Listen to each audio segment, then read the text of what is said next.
7 star hotel அது. அந்த ஹோட்டல்ல ஒரு இரவு விருந்து கொடுக்குறாங்க. பெரிய பெரிய ஆளுங்கள்லாம் வந்திருக்காங்க. அதுக்கு எனக்கு அழைப்புதல் வந்திருக்கு. நான் போறேன். ஒரு ரெஸ்டாரண்ட்ல சாப்பாடு நைட்ல. அந்த ரெஸ்டாரண்ட் சாப்பாடு என்னன்னா மில்லட் டின்னர் அப்படின்னு போட்டிருக்கான். சிறுதானியங்களுக்கான உணவு எங்க 7 ஸ்டார் ஹோட்டல்ல. ஒரு உணவினுடைய விலை 3999 ரூபா. 4000 ரூபாய்க்கு முதல்ல அவன் எனக்கு கொடுத்தது கம்பங்கூழை கொடுத்துட்டு மத்த எல்லாம் கொடுத்தான். அதுக்கான செஃப் யாருன்னா நான் போய் ரொம்ப ஆச்சரியமா செஃப் யாருன்னு பார்த்தா பிரெஞ்சு செஃப். ஒரு பிரெஞ்சுக்காரன் வரான். வந்து sir I am using all the millets of India. I know that all millets are having very good health and today we had done a bajra, this Indian pale millet, this is ஊங்கறான்.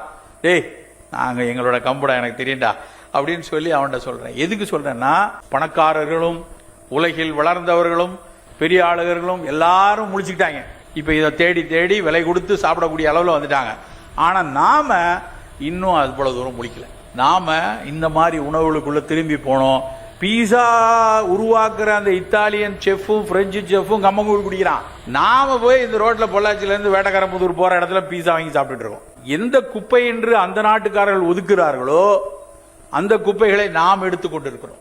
ஒரு சந்தை கருதி நமக்குள்ள போறோம். நம்ம விவசாயிக்கு பயனளிக்காதது, நம்ம நிலத்துக்கு பயன் தராது, நமக்கு எதுக்கு? அது என்ன டேஸ்டா இருந்துட்டு போட்டோம். அந்த டேஸ்டா சாப்பிட்றதுனால நம்மால் கண்ணீர் வடிக்கிறான். நம்ம எடுக்கணுமா வேண்டாமா? தேவையில்லை. இந்த குப்பை உணவுகள் வேண்டாம். வெள்ளை சர்க்கரை வேண்டாம். இதை முதல்ல வச்சுக்கணும்.